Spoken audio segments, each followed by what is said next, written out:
of blood transfusion, the passing of blood from one human being to another, has been intertwined with superstition and occult beliefs and surrounded by mystique and misunderstanding. But it forms a unique story in the history of medicine. It must be admitted that those early fears were well-founded. One only has to contemplate the various methods and items of apparatus used by the early experimenters to understand people's reluctance to participate either as donors or the perseverance of those early medical men laid the successful foundation for the modern practice of blood transfusion. Today, blood transfusion is a valuable and versatile therapeutic aid, and one which has developed far beyond the most extravagant dreams of those who first faced the challenge to indifference.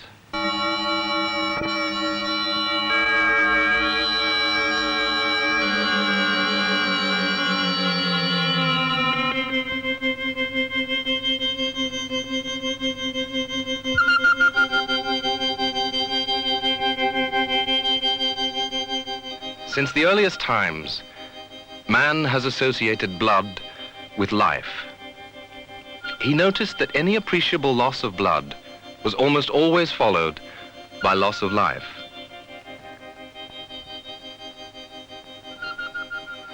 This led to a very understandable preoccupation with the subject, and as a result, blood came to be associated over the ages with many mysterious powers in many lands. Bloodletting came into common usage, the effect supposedly being to release the ill or demented person from the evil humors occupying his body. The Emperor of China, however, was more advanced in medical knowledge and literature. This diagram of acupuncture sites, for example, shows an early Chinese medical treatment. One of their medical books, the Canon of Medicine, dated approximately 2,500 years before Christ, states, "The blood of the body is under the control of the heart and flows in a circle and never stops." "Hail, Caesar! Those who are about to die salute you," cried the Roman gladiators as they marched past the emperor's dais. Many of these men must have known that they would die before the day was over. They must also have known the common belief held by the Roman citizens that the courage of the gladiator would be inherited by those who drank his blood. For all their magnificent achievements in classical times, the Romans still believed blood could transmit the personality of the owner. Galen, an eminent Greco-Roman physician who lived in this violent period, was undoubtedly the most profound medical thinker of his time. Many of his concepts were accepted for centuries, the most significant from our point of view being his theory on the circulation of the blood. Another of his concepts was that there were natural spirits in the liver which were converted to animal spirits in the brain. This assumption was incorrect, as was his theory that the blood diffused through the middle wall of the heart before being circulated round the body. Rome was also the scene of the reputed first transfusion in the 15th century. A Jewish doctor used 3 young boys as donors in an attempt to rejuvenate Pope Innocent VIII. Unfortunately for all concerned, this effort ended in the death of the 3 youths and the aged pontiff. In later years, the hit-and-miss method began to give way to the scientific approach involving observing and recording. This title page of an early anatomy book shows Vesalius the anatomist demonstrating to a rather mixed crowd of medical students at Padua University. During this period, Andreas Libavius published his book on blood transfusion. This was quite remarkable because it was not until a year later that the circulation of the blood was scientifically explained. It's very doubtful, however, whether he put his theory into practice. Here in the Anatomy Theatre at Padua, a medical student by the name of William Harvey received his training to become a physician under the famous anatomist Fabricius. In 1616, Harvey provided the first scientific explanation of blood circulation. In so doing, he disproved the Galen hypothesis held by medical men for centuries. Circulation, as Dr. Harvey knew it, demonstrates his extensive study of this system. This knowledge would have been impossible if the age had not been an enlightened one permitting human dissection and scientific observation. Once details of the circulation were known and published by Harvey, many experimenters began infusing various fluids into animals and recording their effects. Richard Lower, an Oxford medical man, conceived the thought of transfusing blood from animal to animal. He recorded his experiment as follows. Having got ready the dogs and made other preparations as required, I selected one dog of medium size, opened its jugular vein and drew off blood until it was quite clear from its howls and struggles that its strength was down and that convulsions were not far off. To make up for the great loss of this dog by the blood of the second, I introduced blood from the cervical artery of a fairly large mastiff which had been fastened alongside the first dog until this latter, by its arrestiveness, showed in its turn that it was overfilled and burdened by the amount of inflowing blood. The success of these animal experiments prompted further development of the concept in human beings, and the entire credit for the first successful blood transfusion in man must be accorded to James Blundell, who would today be amazed at the thousands of transfusions performed annually. Blundell conducted 10 blood transfusions in all and recorded slightly less than 50% survival. As most all the patients on whom he attempted his blood transfusions were too ill to survive anyway, and 2 were almost certainly dead before he began, this was a remarkable effort. The methods used by early experimenters were as varied as the number of people carrying them out, and no equipment was universally adopted. Nor had a means as yet been found to prevent clotting of blood collected from donors. For this reason, the technique known as direct transfusion was put forward and used with some success by Dr. J. Roussel. His device allowed the blood to flow from donor to recipient without exposure to the air. The main applications for transfusions in peacetime were as a desperate measure to preserve life, mainly in cases of hemorrhage following childbirth. In these instances, the husband or a blood relative was usually the donor. This engraving shows that Roussel's apparatus was probably used in the Franco-German War. However, success was still doubtful even at this time, and blood transfusion was still regarded as a last resort. Attitudes were soon to change, as in 1901, Dr. Karl Landsteiner made the most significant discovery to date. He proved that blood could be placed in categories. For this, he was awarded the Nobel Prize, and many of the deaths previously attributed to air bubbles and clots in the administered blood were now eliminated, as some compatibility between donor and recipient could be established in advance of the transfusion.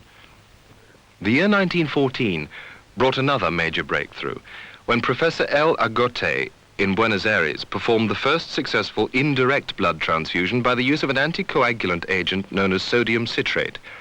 For the first time, it had become possible to collect blood donations into containers without it clotting and transfuse it as required. This method of storing blood was used in casualty clearing stations in 1918 by a Canadian doctor, Oswald Robertson. He collected voluntary donations from members of the armed services into sodium citrate anticoagulant and stored them in packing cases full of ice and sawdust. In fact, this was the first refrigerated store of blood and therefore the first blood bank in recorded history. Although Dr. Robertson was criticized by his colleagues initially for this move, he saved many lives with his crude icebox blood bank and paved the way for large-scale blood storage in the future. This was first done at Cook County Hospital in Chicago, USA. In 1937, they set up a large-scale store of refrigerated blood units for the purpose of performing blood transfusion. The establishment of this first hospital blood bank has since been widely followed by almost every country in the world. To everyone concerned, it became immediately apparent that there were great advantages in the blood storage method compared with direct transfusion, where the donors had to be traced in an emergency and rushed to the bedside of the patient requiring their services.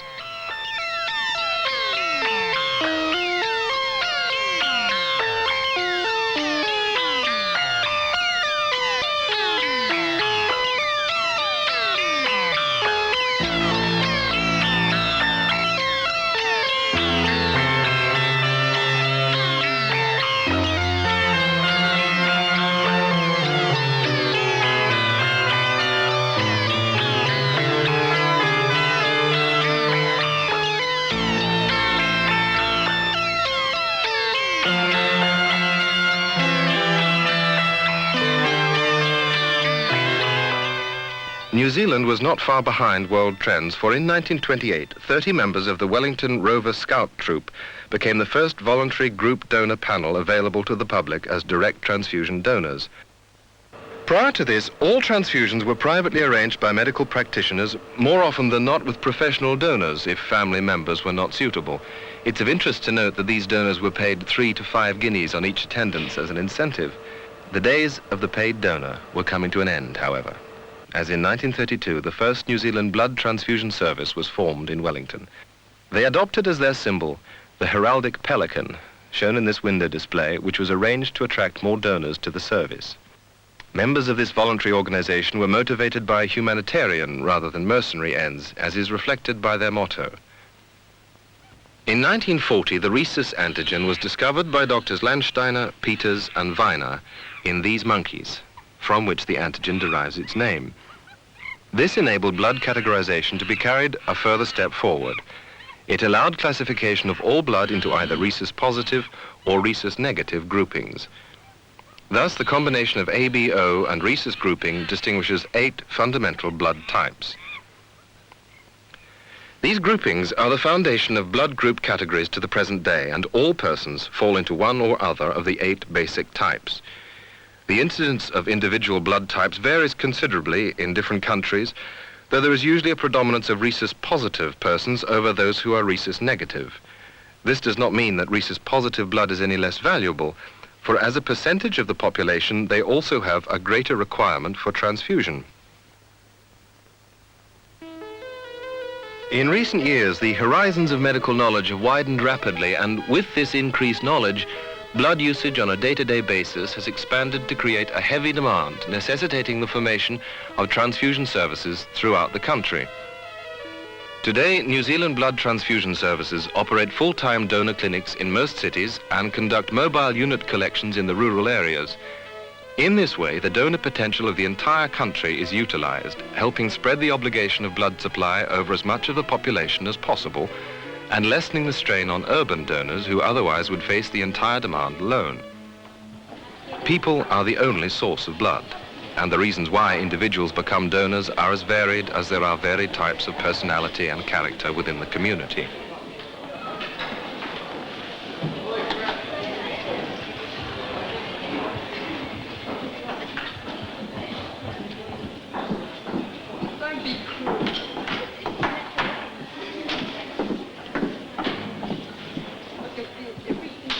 Members of both sexes and of every trade and profession are represented on donor panels, many of whom were persuaded by a friend who was already actively involved.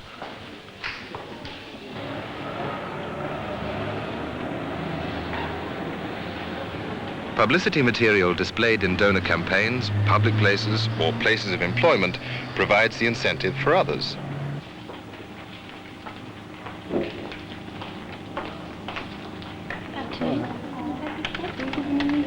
Not everyone can qualify to be a donor, so that those enrolling as donors are subjected to a careful screening to establish their suitability.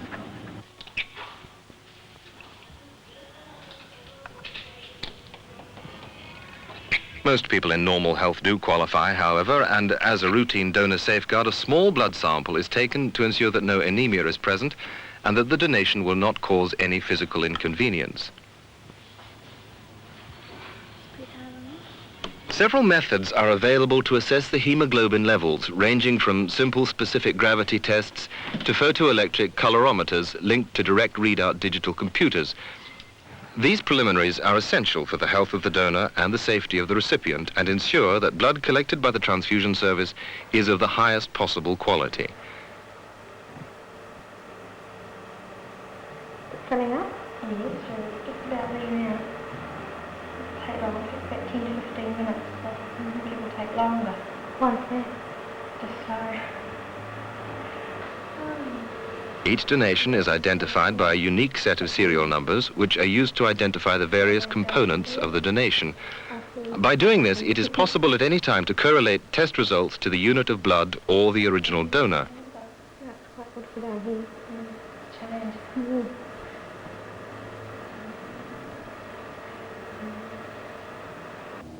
Once the needle is inserted into the vein, it generally takes only 10 minutes before the donation is completed and sealed to maintain sterility.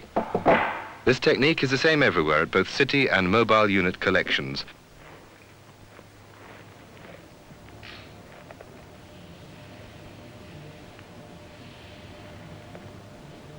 After a few minutes' rest on the couch, the donor is then invited to relax and enjoy refreshments in the form of tea or coffee and is then free to leave. The entire process taking around 30 minutes from the time of arrival.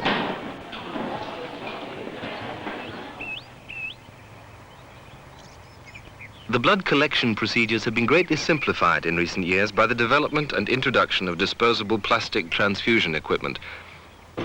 The fragile glass bottle with its time-consuming, expensive and difficult cleaning cycle has gone.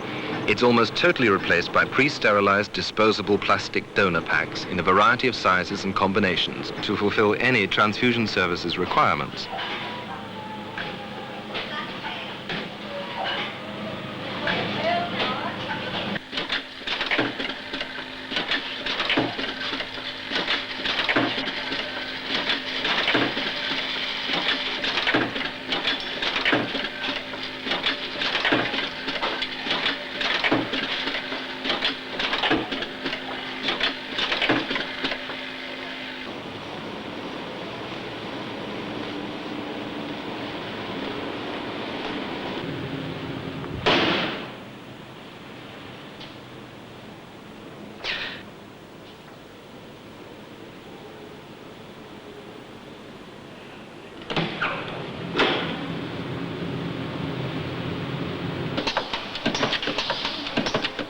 The pack used throughout New Zealand has been designed with New Zealand needs in mind and provides for maximum storage life of blood under carefully controlled refrigeration conditions.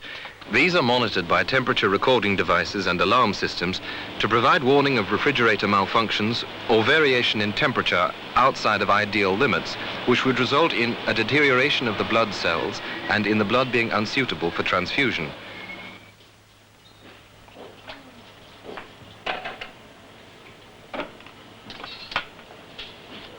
Highly skilled medical laboratory technologists are responsible for ensuring that all blood is correctly categorized into ABO and rhesus groupings, and that tests for transmissible diseases such as hepatitis and syphilis are carried out prior to the blood being released for clinical use.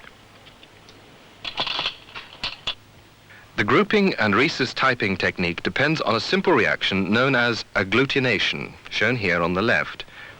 The presence or absence of this reaction with different blood cells and reagents enables the technologist to determine these factors and label the blood unit according to his findings.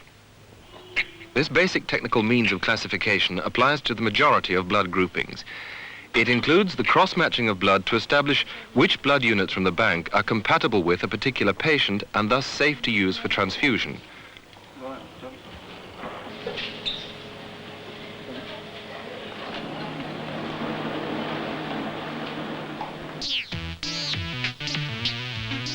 Many of the laboratory techniques of blood grouping are carried out by manual techniques.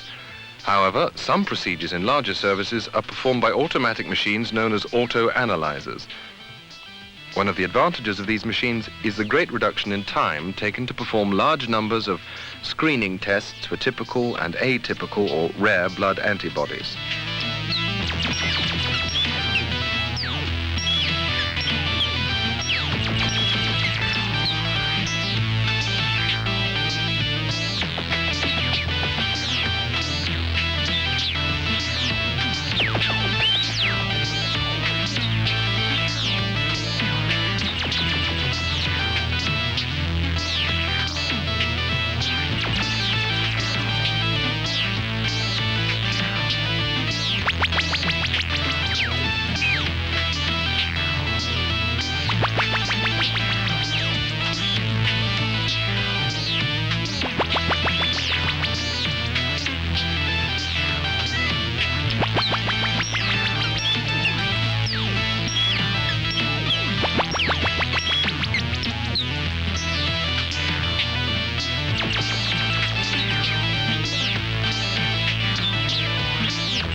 The machine is so sensitive, it is capable of detecting very weak blood antibodies which are difficult to find by ordinary manual techniques.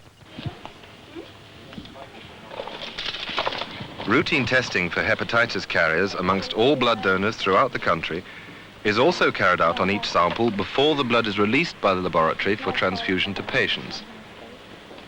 Positive tests, of course, require the unit to be discarded and the donor is withdrawn from the active donor panel.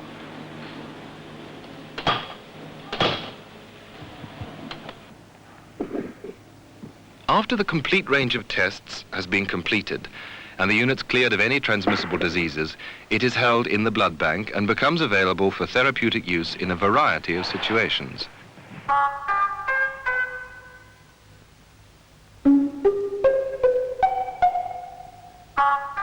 Where donors with confirmed rare blood types are found, their blood is collected for long-term storage in liquid nitrogen at temperatures of minus 186 degrees centigrade at the Auckland Blood Transfusion Service and is held there for delivery to any part of the world.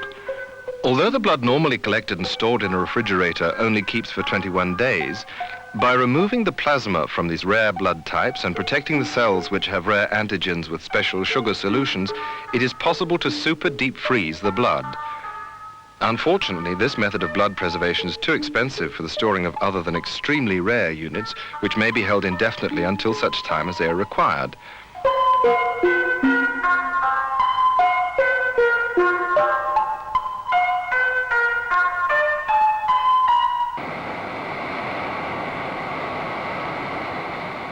An example of international cooperation in the use of these rare blood types can be exemplified by a special RNZAF Canberra flight from Dunedin to Melbourne in 1968, which took place to confirm the presence of rare antibody in a patient's blood.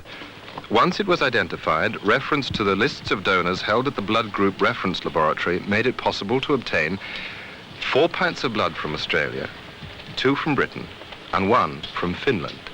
All of these arrived in Dunedin within 3 days of the antibody identification and provided the means for saving a young woman's life.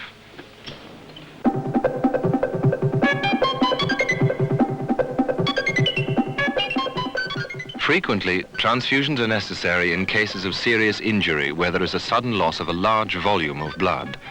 Whole blood transfusion may well be the first and most significant line of treatment required to save life.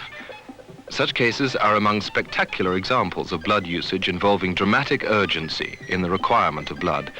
However, thousands of units are used annually in surgical operations and in other medical conditions, which, for the most part, may almost be regarded as routine.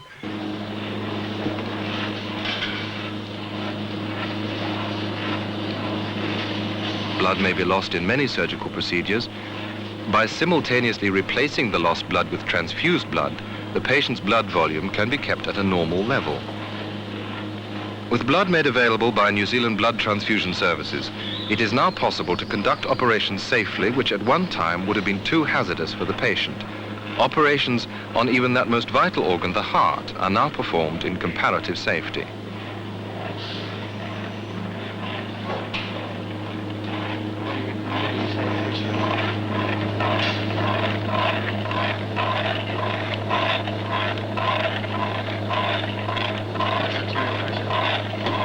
Donor blood, combined with the intricate complexities of the heart-lung machine, sustains the life of patients whose heart and lungs are bypassed and stopped by the surgeon in order to carry out necessary surgical repairs to the damaged organ.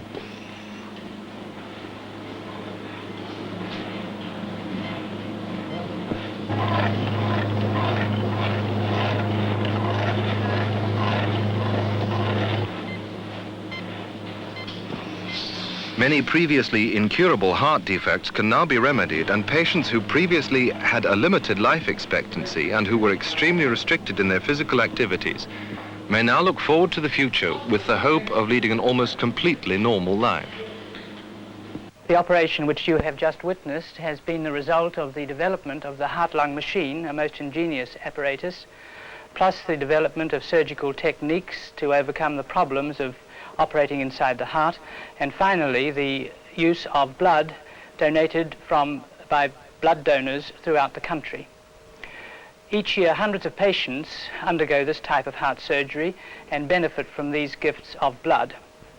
These patients originate from all walks of life and vary from those of mature years to those who have barely been born before their struggle for existence begins. Each year, infants affected by rhesus hemolytic blood disease caused by an incompatibility of parental blood groups are born. In these cases, the pediatrician performs a blood transfusion through the child's umbilical cord, alternately withdrawing small amounts, discarding it, and injecting the same volume of fresh donor blood. All the latest aids in medical electronic technology are brought into play to ensure a happy outcome. Generally, the infant is quite disinterested in the proceedings.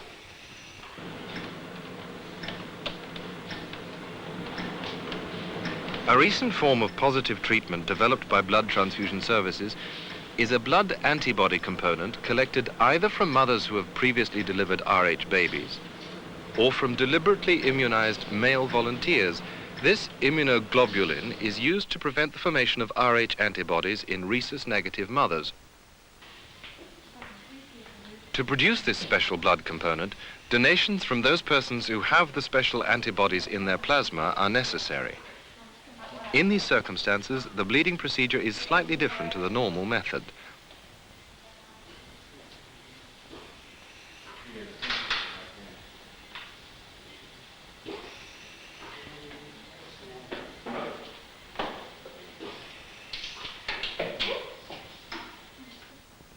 The plasma is separated from the cells, which are returned to the donor, leaving the plasma available for the separation of the important antibody component.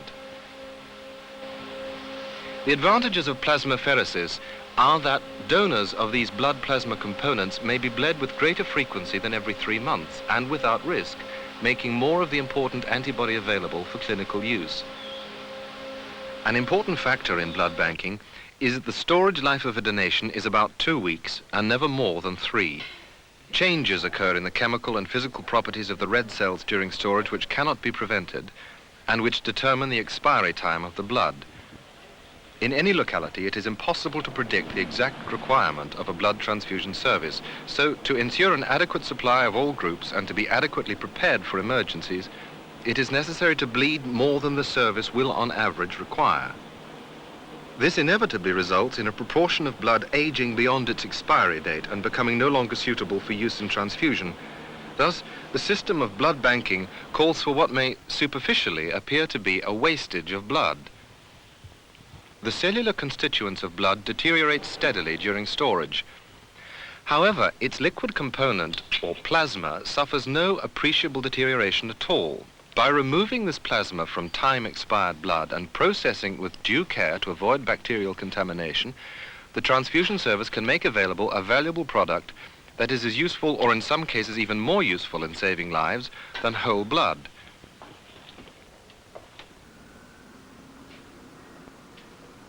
This involves the treatment of plasma by a process known as fractionation to produce a number of products, one of which is a concentrate of one of the protein constituents called 25% albumin.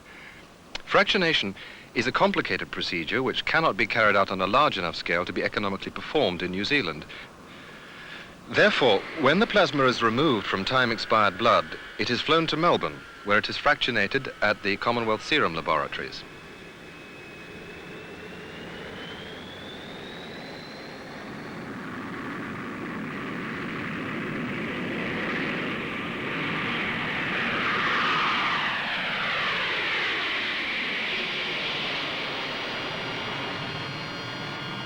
"25% albumin can be used with efficiency and safety in the treatment of many conditions such as shock and renal and hepatic disorders. Of most importance is the fact that it keeps for anything up to 5 years.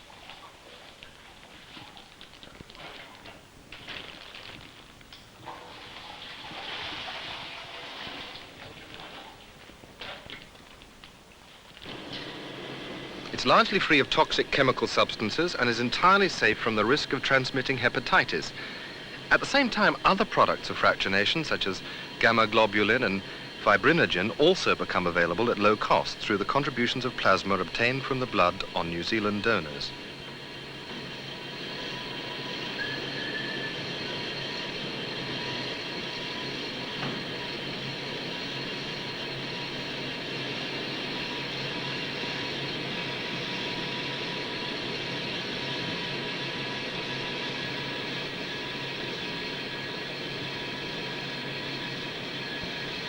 If any donor feels disappointment that his blood donation may not have been used as whole blood, he can be reassured that it is not wasted. His valued contribution makes possible the maintenance of a stock of fresh blood sufficient to meet even the most unexpected demand. And even when the red cells have outlived their usefulness, his plasma retains its life-giving potential.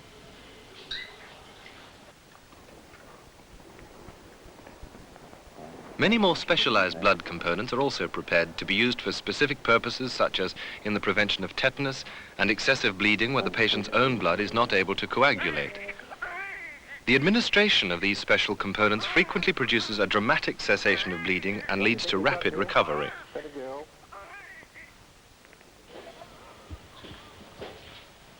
Not all blood components are made from time-expired blood, however, as some of the properties which it is desirable to store are found only in fresh blood. In Auckland, the Blood Transfusion Service has a manufacturing laboratory for the production of fresh freeze-dried plasma and cryoprecipitate. These particular blood components must be separated from fresh blood under 8 hours old. Thus, the entire New Zealand supply must originate from blood donors in the Auckland area. This fresh plasma program naturally depletes local blood supply, so a closely integrated program brings blood to Auckland from all over New Zealand. This ensures that sufficient blood is available for routine transfusion procedures in the Auckland region. This supply is coordinated nationally by the regional transfusion services 12 months in advance. In this way, the most efficient use of blood donations is planned, and a constant supply of whole blood and blood components is ensured for those who need them. The ultimate achievement is something which is not just a matter for a few initiated people. In order to save a constantly increasing number of lives, it demands participation from us all, giving, with a full awareness, a free gift of our living substance. It is a challenge to man's inherent indifference and even selfishness, and is an inspiring ideal with far-reaching effects at all levels of the community. It involves the cooperation of the entire population. It demands a consciousness of responsibility and duty towards others. It requires an understanding that this is a service which only we human beings can give to our fellow men.